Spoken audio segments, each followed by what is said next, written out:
उत्तर प्रदेश में 2027 के विधानसभा चुनाव से पहले आरक्षण का मुद्दा एक बार फिर सियासत के केंद्र में आ गया है। राजधानी लखनऊ में आरक्षण के मुद्दे को लेकर विपक्ष ने प्रदर्शन किया और सरकार पर निशाना साधा।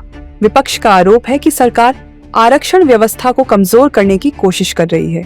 दरअसल हाल के दिनों में उत्तर प्रदेश की राजनीति में आरक्षण को लेकर बयानबाजी लगातार तेज हुई है। समाजवादी पार्टी और कांग्रेस इस मुद्दे को लेकर बीजेपी पर हमलावर हैं। विपक्ष का कहना है कि पिछड़े, दलित और वंचित वर्गों के अधिकारों से किसी भी तरह का समझौता स्वीकार नहीं किया जाएगा। वहीं बीजेपी की ओर से भी इस मुद्दे पर जवाब सामने आया है। केंद्रीय मंत्री चिराग पासवान ने साफ कहा है कि आरक्षण को किसी के कहने से खत्म नहीं किया जा सकता। उनका कहना है कि जब तक सरकार का हिस्सा है, आरक्षण व्यवस्था को कमजोर नहीं होने दिया जाएगा।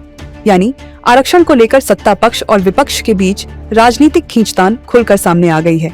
लेकिन सवाल सिर्फ विरोध और बयानबाजी का नहीं है।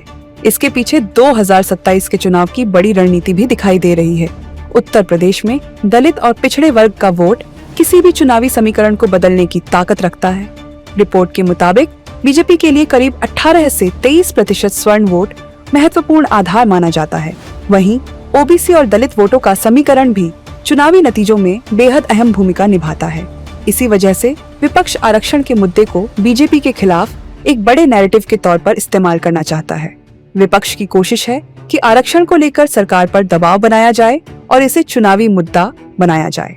दूसरी तरफ बीजेपी के सामने चुनौती है कि वह अपने पारंपरिक समर्थक वर्ग के साथ साथ पिछड़े और दलित मतदाताओं के बीच भी अपना आधार मजबूत बनाए रखे। यही वजह है कि 2027 का चुनाव अभी दूर होने के बावजूद आरक्षण का मुद्दा गरमाने लगा है।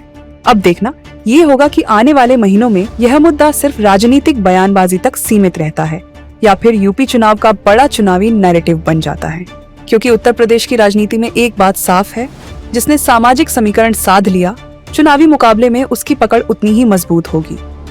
देश दुनिया की ताज़ा खबरें और वीडियोस के लिए अभी डाउनलोड करें पत्रिका ऐप।